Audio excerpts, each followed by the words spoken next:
Message होता है ना, मैसेज होता है उसमें, ऑब्जेक्ट नहीं होता, बात कंप्लीट नहीं होती, कंप्लीट Message- होती है लेकिन हाँ मैसेज में एक या एक से ज्यादा सेंटेंसेस होते हैं, ठीक है। तो मैं यहाँ कह सकता हूँ, चलो मैं सेंटेंसेस की तरफ चला जाऊँ। सेंटेंसेस किस चीज से मिलके बनते हैं? वर्ड्स वर्ड्स और प्रोनाउंसिएशंस, ठीक है, दोनों मिला के बनाती है। प्रोनाउंसिएशन वो मार्क्स हैं, पंक्चुएशन मार्क्स, जो बेसिकली आपके सेंटेंसेस में एक्सप्रेशंस को लेके आते हैं। तो ये मैसेज जो है उसमें एक्सप्रेशन भी इंपॉर्टेंट है, सिर्फ सेंटेंस नहीं है, ठीक है। लेकिन वो एक्सप्रेशन कम्युनिकेट कैसे होता है, वो वर्ड्स और पंक्चुएशन मार्क्स से होता है, ठीक है। अब वर्ड्स तो ठीक है, पंक्चुएशन मार्क्स को क्या करूंगा मैं, हैं? वर्ड्स तो ठीक है, चलो वर्ड्स तो मेरे पास हो जाएंगे किसी ना किसी तरह डील। पंक्चुएशन मार्क्स का क्या करूंगा?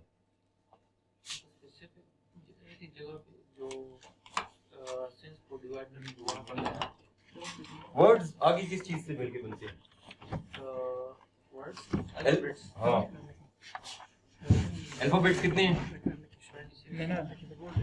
तो ये 26 कॉम्बिनेशन तो पूरे 26 प्लस 26 कर लेते हैं, कितने हुए? 52 alphabets including small and capital. तो बेसिकली सेंटेंसेस, एक्सप्रेशंस, वर्ड्स में तो मैं 52 पे यूनिट ले आया हूँ, यानी 52 रिकॉग्नाइजेबल कैरेक्टर्स होने चाहिए, अल्फाबेट्स होने चाहिए, जो कि मेरे वर्ड्स को सेंटेंसेस में कन्वर्ट करेंगे, ठीक है। लेकिन पंक्चुएशन मार्क्स का क्या करूं?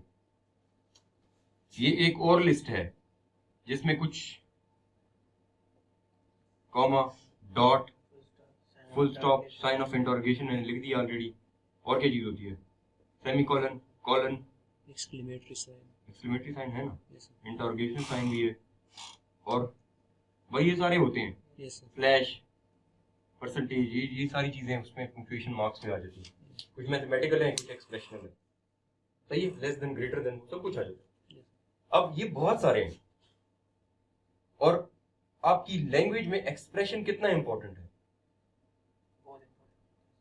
इंपॉर्टेंट है। Yes sir. I am a man, अगर क्वेश्चन मार्क नहीं है तो क्या ये सेंटेंस इंटरोगेटरी सेंस में कन्वर्ट हो सकता है? नहीं। कैसे? Am I a man?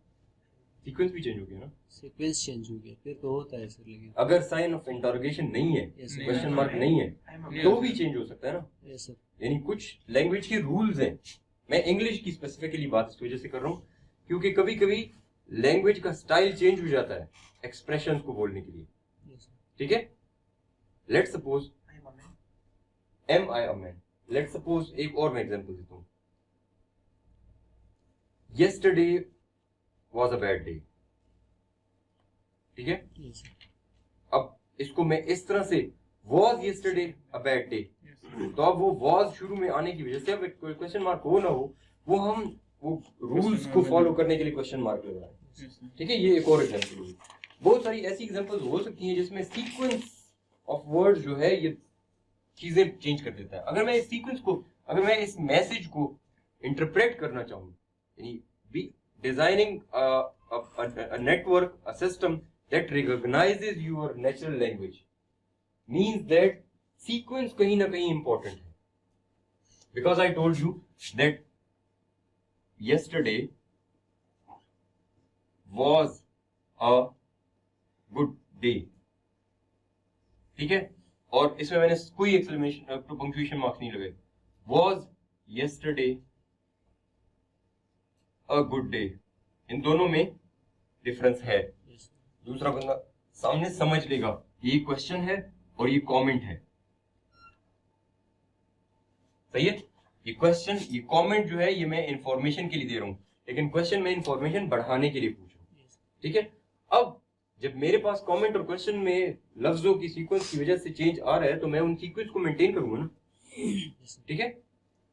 मैंने ऐसे बहुत सारे एल्गोरिथम्स पढ़ लिए हैं जो कि अल्फाबेट्स को पहचान सकते हैं। Number plate recognition, ABP 192, एमनेस्ट ABCD 1 2 3 सब कुछ पहचान लेता है। एमनेस्ट जैसे अल्कोहल कैरेक्टर 74 एक और डेटा सेट है जो कि अल्फा न्यूमेरिक्स को पहचान सकता है, पहचानने के लिए नेटवर्क को ट्रेन कर सकता है। लेकिन हमने कोई भी ऐसा नेटवर्क नहीं पढ़ा जिसमें हम 3 अल्फाबेट्स को इकट्ठा करके एक वर्ड की फॉर्म में WAS। अब W अलग पहचाना जाता है, A अलग पहचाना जाता है, S अलग पहचाना जाता है, लेकिन इस वर्ड की कोई अभी तक रिकॉग्निशन नहीं है हमारे साथ। तो मैं ऐसा क्या सीक्वेंस बना सकता हूं कि मैं इन सारे वर्ड्स की रिकॉग्निशन कर सकूं, इन वर्ड से मैसेज को इंटरप्रेट कर सकूं। कभी कभी वर्ड्स एक वर्ड में मैसेज इंटरप्रेट कर देते हैं। फॉर एग्जाम्पल, एक वर्ड में कौन सा मैसेज होता है? Hi. This is not a message. Hi. Do. Order. Do is a very simple sentence. दो अल्फाबेट से मिलकर बना do. Whatever you point to, you just do. Okay? Work, sleep, feed, जितने भी वर्ब्स हैं, अगर उसके साथ कोई और चीज ना मिलाई जाए और वो ऑर्डर की फॉर्म में हो तो ऑटोमेटिकली मैसेज कन्वे हो जाता है। कैच, ये तो बहुत कॉमन है, क्रिकेट में ही कहते हैं कैच, बस हो जाता है, उसको पता है भाई अब कैच किसको कहना है। सो नो करना क्या है, वो मैसेज कन्वे करो। अब इस मैसेज को मैं दो वर्ड्स में एक्सप्लेन करता हूँ, थोड़ा ज्यादा एक्सप्लेनेशन आएगी। Catch this, now I am pointing to something, that means that I am now including an object to act upon. तो कैच दिस का मतलब है I am pointing to something. Catch the ball, now more specific information. 3 words हो गए, लेकिन now I am giving some explicit information about catching the ball. Which ball? I don't know. Catch the ball that is in the air.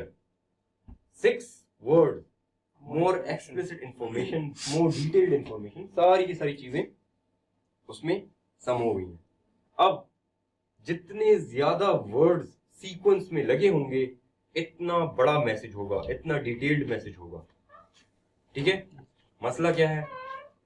Sentence कितने words का हो सकता है?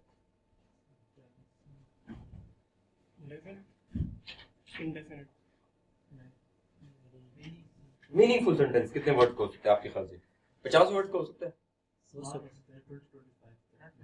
मैं meaningful sentence, चलो एज्यूम कर दूं मैं 100 वर्ड्स का एक सेंटेंस ले लेता हूं। ठीक है? उस 100 वर्ड्स के सेंटेंस का मैसेज कम्युनिकेट करना, उससे इंटरप्रेट करना आसान होगा, मुश्किल होगा? मुश्किल होगा, क्योंकि जितना छोटा सेंटेंस था उतना मैसेज स्ट्रेट फॉरवर्ड था। जितना हमने सेंटेंस की लेंथ बढ़ाई उतनी डिटेल तो बढ़ गई, लेकिन उसका मैसेज एक्सप्लिसिटली बहुत मुश्किल हो गया इंटरप्रेट करना। अगर मैं यहाँ पे स्ट्रेट फॉरवर्ड आपको टीचिंग ना करूं तो आप भी कंफ्यूज हो जाते हैं कि सर कहना क्या चाहते हो, मतलब इतनी डिटेल में जा रहे हो पता नहीं किस चीज की। पहले हमें ओवरव्यू दे दो। नेटवर्क का भी एक मसला है, और प्रॉब्लम यह है कि हर बंदे की अपनी लैंग्वेज, अपना स्टाइल। जितने मुंह उतनी बातें, ये सुना है ना? अब वो मुहावरा यूज दूसरी तरह होता है, लेकिन इसका मतलब यही है कि हर बंदा अपने मुंह, अपनी सोच के मुताबिक बात कर देता है, उसको आगे चेंज कर देता है मैसेज। तो एक बात के बारे में उसने सुना एक तरह से होता है, वो दूसरी तरह से बताता है, दूसरी तरह से बताता है। कंप्यूटर को ये बात कंफ्यूज करती है, क्योंकि हमने इमेजेस में भी ये देखा था कि जितनी एक्सप्लिसिट इंफॉर्मेशन होगी, जितनी पर्टिकुलर लेबलिंग होगी, उतना बेहतर तरीके से वो ट्रेन होगा। जितनी कंफ्यूजिंग लेबलिंग होगी उतना वो ट्रेन नहीं हो सकेगा। इसीलिए NLP is considered to be a very difficult field because it's constantly emerging with the human language. आज से 5 साल पहले तक ये वर्ड एग्जिस्ट नहीं करता था। ये वर्ड एग्जिस्ट नहीं करता था। ये वर्ड एग्जिस्ट नहीं करता था।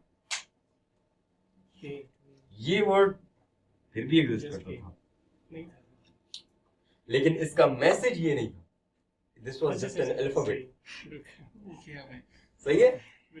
ये वर्ड एग्जिस्ट करता था, ये अल्फाबेट एग्जिस्ट करता था, लेकिन इसका मैसेज चेंज हो गया। this was a different thing. LOL. COOL. Cool. Cool. Now cool was used in a different Yes. mentality, but now cool is actually for yes, I got it. I'm fine with it. I understood whatever you want.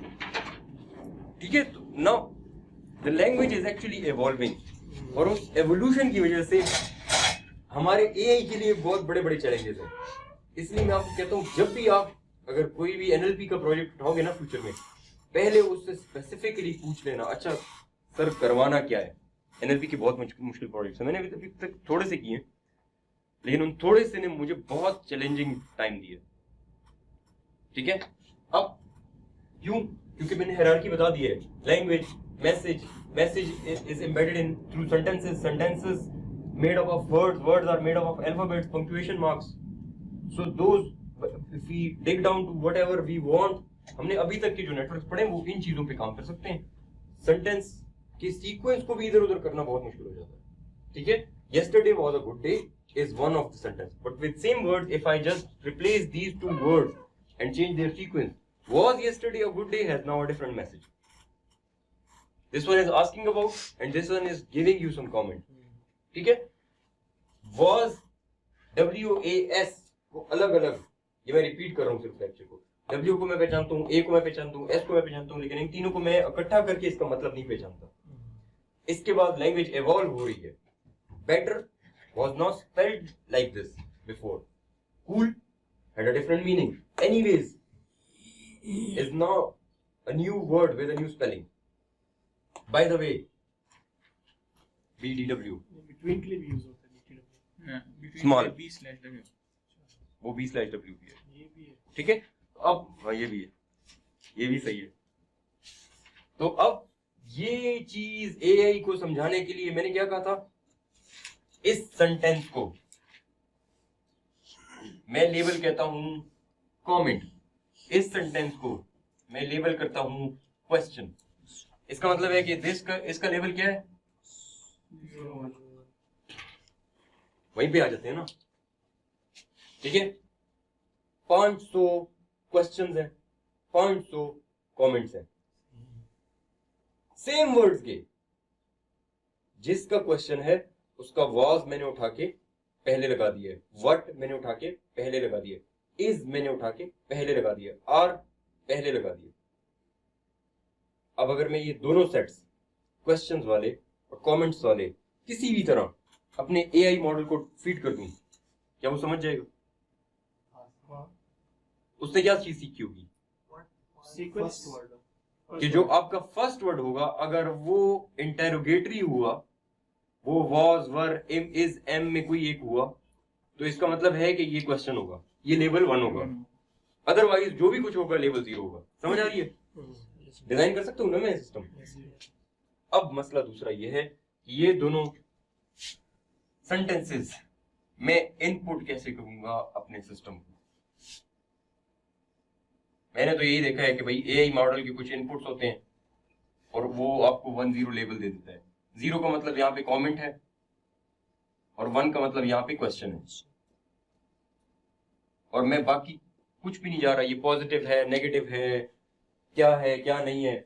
मैंने बस 500 sentences एक उठाए थे, 500 sentences दूसरे उठाए थे, और दोनों पेयर जो था वो भी तकरीबन एक ही तरह का था. अब मैं इस सेंटेंस को कैसे फीड इन करूं? आइडियाज जो कल आर्किटेक्चर आपने बताई थी ना, हाँ. उसके मुताबिक स्प्रेड कर लो. फीड इन कैसे करूं? वर्ड तो समझ नहीं आता मेरे न्यूरल नेटवर्क. सर इसमें डिकोडिंग हम करेंगे सर. क्या डिकोड करें? 101 क्या कैसे 101 में डिकोड करूं? यस्टरडे को 1 कह दूं, वाज को 0 कह दूं. जी सर. हाँ, एक अल्फाबेट को इस तरह हो सकता है. कैसे एक एक अल्फाबेट को क्या डिकोड करूं? सपोज ए को 0 दे दिया, किसको 0 दे दिया? ए को 0 दे दिया, ए को 0 दे दिया सर. लिख देते हैं, चलो. बना दे सर. ए को 0 दे दिया, बी को 1 दे दिया, सी को 2 दे दिया, और so on so fourth. Z के मैंने रख दिया 25, ए को मैंने फिर रख दिया 26, बी को मैंने रख दिया 27, and so on so fourth. ये जेड को दे दिया 51. 52 अल्फाबेट्स है ना.